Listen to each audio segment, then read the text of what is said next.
keluarin uang, kita masuk gratis. Kalau namanya treasury roll, dalam 2019 berapa puluh kali ke treasury? Ya, treasury itu airnya sudah tidak merasa dingin lagi kan, makanya nggak pernah mau berenang. Main selainnya udah malas ya, karena udah gitu. Bahkan mau jalan-jalan keluarga pun kadang-kadang gratis satu. Saya kita bawa keluarga, gratis juga ada satu. Kami mau keluarga. Maryland Discovery di Pulau Bintan juga sama. Itu nilai prestis. Nah prestis yang masuk ke kelas dunia dibayar pula. Nah itu finansial yang didapat dari seorang pemandu wisata. Saya mengilustrasikan dulu enaknya nih. Nanti ada masa tak enaknya, Pak. Tenang aja. Ya, kita dibayar. Makanya tadi yang kamar 160 juta itu orang nginap kita dapat duit. Orang nginap kita dapat duit dari mana?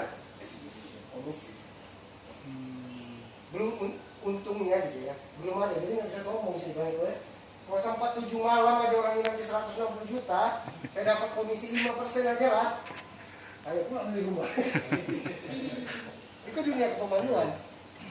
Nah, gitu. Kemudian yang jelas prestasi. Nanti ini akan saya berdua lagi gimana sih prestasi seorang pemandu wisata itu. Mendapatkan pengalaman dan mendapatkan relasi. Ini saya bilang tadi. Saya baru sekali aja dikirim dari National Geographic sebuah majalahnya tentang jalur rempah. Karena apa dia ngirim ini? Tahu nggak karena apa? Wah, pendengar. Ada Photoshop sih. Boleh lah ya kawan-kawan. Boleh. Aktualisasi diri. Foto saya di majalah National Geographic. Langsung dia kirim, Bang Farul ini kita kirimkan dari langsung sampai. Kita kirimkan karena kunjungan kita kemarin di Pulau Penyengat. Dan ada satu lagi yang saya pengalaman ya, ini relasi yang saya sampai kayak gini ya pemandu wisata ya. Waktu itu saya membawa tamu dari National Museum of Singapore. Sempena 200 tahun Singapore Bicentennial. Saya nggak tahu yang saya bawa itu, kita nggak dikasih profil. Biasanya kan kita dapat nih, Bang Farul bawa tamu atau Bang Eko atau siapa bawa tamu dari ini, itu tujuan ke sini. Kita nggak dapat nih gambaran siapa sih manusia ini yang datang. Kita ya bercerita aja gitu ya, bercerita aja tentang ini. Oh ya ternyata yang saya bawa itu adalah kurator Museum Nasional Singapura. Dan saya bikin sebulan setelah itu saya udah lupa ya kayak gini. National Geographic, kapan dia datang? Tiba-tiba mengirimkan sebuah buku yang sangat penting bagi saya karena Raffles in Southeast Asia judul bukunya dari National Museum of Singapore. Dan beserta secari kertas, terima kasih atas pelayanan luar biasa Anda, bla bla bla bla bla. Kemudian membangun relasi sampai sekarang saat saya mau mencari di WhatsApp nomornya Wan gitu ya. Di Museum Nasional Singapura ada nggak gambar uang lama Kerajaan Riau? Dia kirim. Nah, itu membangun relasi. Artinya dengan bermain wisata ini dampaknya membangun relasi. Lanjut Bang Eko, nanti orang muntah-muntah lah.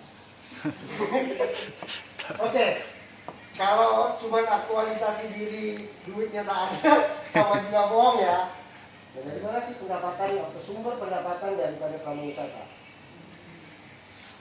Ya gaji sudah lah. Kalau misalnya gaji itu biasanya wisatawan pramu wisata yang bekerja pada sebuah travel agent atau kita kenal dengan payroll agent, payroll tour guide. Dia ada digaji. Saya pernah merasakan sebentar menjadi payroll guide. Kemudian fee atau guide fee. Kalau di Prawisata Kota Tanjung Pinang kita menetapkan guide fee-nya per hari. Sekarang udah naik, dulu 300.000, sekarang udah naik 350.000 per hari. Per hari itu disepakati di DPD ya. Dewan Pimpinan Daerah menyepakati fee daripada pemandu wisata itu 350.000 per hari. Artinya kalau kita bekerja selama sebulan berapa ya? Ya dikaliin aja. Capek lah kalian pokoknya. Kemudian dari mana sumber pendapatan? Dari komisi tadi yang saya bilang. Sayangnya yang saya antar ke Sanjaya itu cuma nengok aja pulang rumah itu. Tak nginap pula, kalau nginap di luxury villanya ya. Itu komisi. Komisi ini dari mana-mana aja. Dari mulai luxury villa sampai otak-otak pun kita dapat komisi. Otak-otak dikasih ya. Iya. Spesialis komisi otak-otak ada di sini. Tapi dia tidak ada di sini. Artinya orang belanja kita dapat uang komisi. Kemudian tips sudah jelas karena layanan tips ini sebenarnya dapatnya dari dua. Pertama dari layanan yang kita berikan saat pemodal itu yang paling baik. Yang kedua dapat dari kasihan. Ada juga. Itu ada salah satu tips ya. Ini cerita-cerita aja lah ya supaya happy ya. Kalau misalnya teman dapat tips dan misalnya kita tandeman berdua, teman dapat tips kita nggak pasanglah muka kasihan. Pasang Bercanda lah itu. Pasang muka kasihan, buka tas pinggang. Buka tanggal 2 bulan apa kiriman. Oke, itu pendapatan. Ada juga yang dari komplementari atau FOC. Kadang-kadang ada kamar yang dia memberikan kita bonus. Bang, ini FOC buat abang nginap di sini. Itu kita nggak pakai buat nginap. Kita kumpulin, kemudian kita pas ada wisatawan, kita tukarkan kembali. Itu menjadi pendapatan juga dan sah. Sah, boleh kita bawa balik halaman Toyiban. Iya. FOC itu tahu nggak? FOC free of charge. komplementari ya.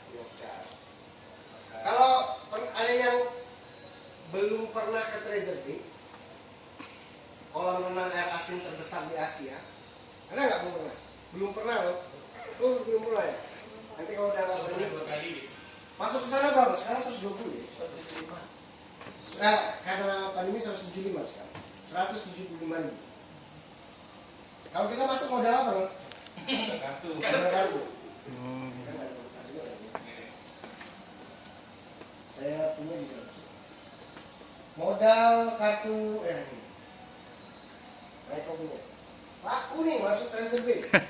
Syaratnya cukup satu bawa tamu. Buat tamu ya. Apa itu? Free of charge pakai ini. Nggak bisa sendirian ya. Sendiri 2 orang. Kalau itu boleh mau keluarga, tapi Keluarga bayar, ya? Keluarga bayar kita gratis.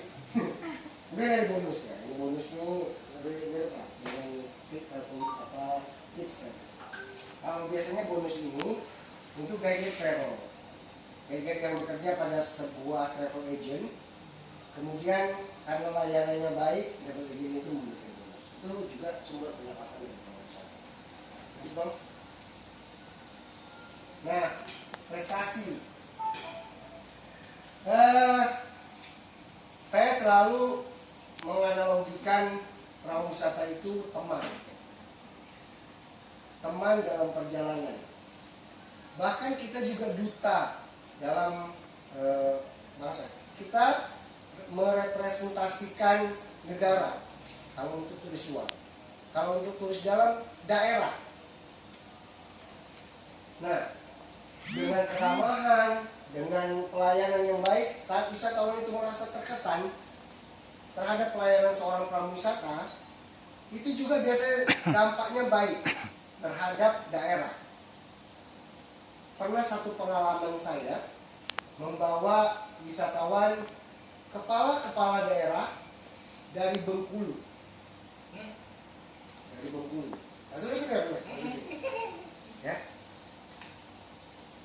Waktu itu sampai bahasa yang keluar dari salah satu bupati di daerah mana di Provinsi Bengkulu, sampai bilang, kenapa ya kita di Bengkulu tidak ada guide yang seperti ini? Guide, katanya pada saya kan, mau nggak kamu kerja di Bengkulu aja jadi guide? Sampai seperti itu. Terus kemudian dibilang bahwa Kepulauan Riau, terutama atau Tanjung Pinang ini bagus ya pembinaannya terhadap daerah. Bagi saya itu sebuah prestasi. Karena apa ya? Karena orang akhirnya melihat daerah kita baik, daerah kita pembinaan terhadap atau pelayanan terhadap pariwisatanya baik, sehingga itu yang menjadi apa ya, kebanggaan. Ya, karena memang saya suka bangga juga, karena orang lain biasa aja mungkin, biasa aja. Tapi bagi saya itu sebuah prestasi. Karena apa ya, tadi balik lagi ke masuk aktualisasi gitu. Ini sengaja saya taruh, ini mama dari Papua, saya ajak tukar tanjaknya, dia nggak mau. Tapi ini ada kisah yang sangat bagi saya menyentuh, dan ini pelajaran bagi seorang pemandu wisata. Ini rombongan Bidan-Bidan ya? Iya, beda-beda. Bidan-Bidan Iya. kita bawa ya, rombongan Bidan-Bidan ada 600 orang yang berkunjung ke Batam, kemudian ke Tanjung Pinangnya sekitar 200-300 orang. Tahu kisah Abu Janda sekarang atau Permadi yang rasis, no? Waktu itu sempat terjadi, tapi bukan dari seorang tour guide, tapi dari seorang supir. Ceritanya di Batam, ibu ini pulangnya kemalaman. Aku yang asis, ya Rolek, terakhir. Saya terakhir yang asis untuk rombongan ibu-ibu dari Papua. Tahu kan, Papua, ya seperti yang Abu Janda itu sampaikan. Orang melihat dari fisiknya luar. Ibu-ibu ini nungguin untuk shuttle busnya dia udah terlewat. Waktu itu saya in charge untuk shuttle bus terakhir. Jadi saya sampaikan sama supirnya, Pak, ini ibu-ibunya terlewat sebenarnya. Shuttle busnya dia udah duluan pergi, jadi dia ketinggalan. Kan ada seat kosong di kita, bisa nggak setelah antar atau sebelum mengantar tamu yang di hotel yang tempat saya in-charge itu, kita antar dulu ibu ini. Oh nggak bisa, kita nggak sejalur, nanti lain beda bla bla bla bla bla. Ibu ini sempat bilang, nggak apa-apa lah kan kita naik. Waktu itu belum musim-musim Gojek, musim-musim Grab gitu ya. Saya naik taksi saja kan, tunggu. Jadi ada satu lagi, satu pas. Saya bilang, mau nggak bang? Dah, gini aja. Berapa nanti uangnya biar saya yang ganti.